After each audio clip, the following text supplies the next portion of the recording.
Hi everyone. या सेशनमध्ये आपण पाहणार आहोत हॅड टू. ओके, तर आता इथे बघा, हॅड टू हे पाहण्याआधी थोडंसं याचा अर्थ लक्षात घेऊया. तर हॅड टू हे कधी वापरलं जातं म्हणजे स्पोकन इंग्लिशमध्ये, तर लक्षात घ्या की एखादी पास्टमध्ये गोष्ट आपल्याला करावी लागली आहे. ओके, लक्षात घ्या, पास्टमध्ये एखादी गोष्ट आपल्याला करावी लागली होती या अर्थाने जेव्हा आपण बोलतो त्यावेळेस हॅड टूचा यूज करावा लागतो. म्हणजे सिम्पल इथे लक्षात घ्या. आणि ते समजल्यानंतर इथे लक्षात घ्या की सिम्पल याचा फॉर्म्युला काय, सब्जेक्ट, त्याच्यानंतर हॅड टू, वर्बचं फर्स्ट फॉर्म आणि remaining part of the sentence. Okay, तर हा सिम्पल इथे फॉर्म्युला आहे. तर आपल्याला लक्षात घ्यायचं आहे की आपल्याला माहिती आहे, आधी पण पाहिलं, जेव्हा जिथं जिथं टू येतं त्याच्यानंतर आपल्याला वर्बचा फर्स्ट फॉर्म आपण घेतो.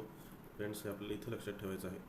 ओके, टू येतं त्याच्यानंतर फर्स्ट फॉर्म येतो वर्बचा, इथं आपल्याला लक्षात घ्यायचं आहे फ्रेंड्स. ओके, तर परत एकदा अर्थ लक्षात घेऊया.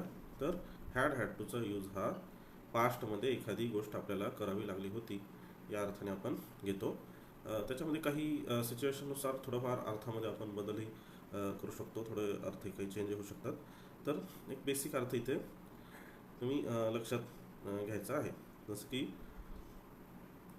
जसं इथे बघा, इथे एक्झाम्पल दिलेलं आहे. By the time the guest arrived they had to wait for over and over.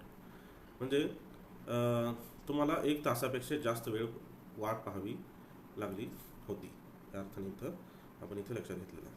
आता सेंटेन्सवरूनच आपण लक्षात घेऊया की एक्झॅक्टली काय आहे ते. तर इथे बघा, पॉझिटिव्ह सेंटेन्स आपण पाहूया. We had to drink tea. आम्हाला चहा प्यावा लागला होता. सिम्पल सेंटेन्स लक्षात घ्या, आम्हाला चहा प्यावा लागला होता. You had to learn English. तुम्हाला इंग्रजी शिकावी लागली होती किंवा तुम्हाला इंग्रजी शिकावी लागले, असे म्हणजे सिम्पल शॉर्टमध्ये आपण बोलत असताना असे बऱ्याच वेळेस आपण अर्थ घेऊ शकतो. म्हणजे सिम्पल याच्यात लक्षात घ्या, तुम्हाला हे करावं लागलं होतं, आम्हाला तिथे जावं लागलं होतं, आम्हाला बसावं लागलं होतं. ओके, आम्हाला वाट पाहावी लागली होती, अशा अर्थाने आपण हॅड टूचा यूज करू शकतो. ओके, पुढे बघा, you had to watch cricket match. तुम्हाला क्रिकेट मॅच पाहावी लागली होती. Okay,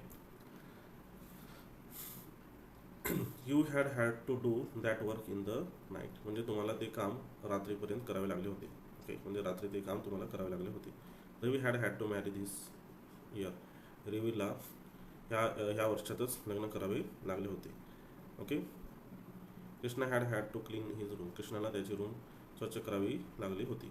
they had to work hard. त्यांना खूप मेहनत करावी लागली होती किंवा त्यांना खूप मेहनत करावी लागली. Okay, the boys had to ask you that questions. म्हणजे मुलांना तो प्रश्न तुम्हाला विचारावा लागला होता. ओके, म्हणजे अशाप्रमाणे तुम्ही इथं हॅड टूचा यूज करून हे सेंटेन्स बनवू शकता. ओके, म्हणजे तुमच्या इथे लक्षात येतं की हॅड टूचा यूज कशा प्रकारे होत आहे तो. ओके, परत त्याचबरोबर आता निगेटिव्ह सेंटेन्स पाहूया.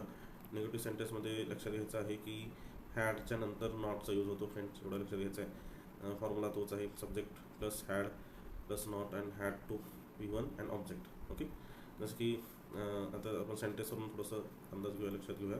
जसं की I not had to talk to him. मला त्याच्याशी बोलावं लागलं नव्हतं, म्हणजे मला त्याच्याशी बोलायची गरज नव्हती. म्हणजे अशा अर्थाने आपण इथे घेऊ शकतो. म्हणजे मला त्याच्याशी बोलावं लागलं नाही किंवा मला त्याच्याशी बोलावं लागलं नव्हतं. We not had to drink juice. आम्हाला ज्यूस प्यावा लागला नव्हता. आम्हाला ज्यूस प्यावा लागला नव्हता किंवा आम्हाला ज्यूस प्यायची गरज नव्हती, अशा अर्थाने आपण थोडंफार इथे येऊ शकतो. You not had to learn English. तुम्हाला इंग्रजी शिकावी लागली नव्हती. ओके, तुम्ही you can select that when I was in Germany I had not had to learn German. Okay, you can select that. म्हणजे मी जेव्हा जर्मनीत होतो तेव्हा मला जर्मन शिकावी लागली नव्हती. अशा प्रकारे तुम्ही सेंटेन्स इथे बनवू शकता. म्हणजे तुम्हाला एक बेसिक अर्थ लक्षात आलेला आहे. त्याचं बेसिक मिनिंग तुम्ही कशा प्रकारे घ्यायचं आहे हे तुमच्या लक्षात आलेलं आहे. आता बाकीचे सेंटेन्स आहेत ते तुम्ही इथे पाहू शकता. ओके, आता हे थोडंसं समजल्यानंतर थोडंसं आता आपण पुढे जाऊया, जेणेकरून लक्षात घ्या की आता क्वेश्चन्स पाहूया. क्वेश्चन्स कशा प्रकारे होतं, म्हणजे इंटरोगेटिव्ह सेंटेन्स क्वेश्चन्स. जसं की आता आपल्याला ॲज युजल माहिती आहे की हे जो थोडं हेल्पिंग वर्ब जो आहे तो क्वेश्चन बनवत असताना सुरुवातीला येतो आणि ते क्वेश्चन मार्क येतो. ओके, जसं की इथे बघा क्वेश्चन झालेला आहे, had I had to talk to him. मला त्याच्याशी बोलायचं होतं का.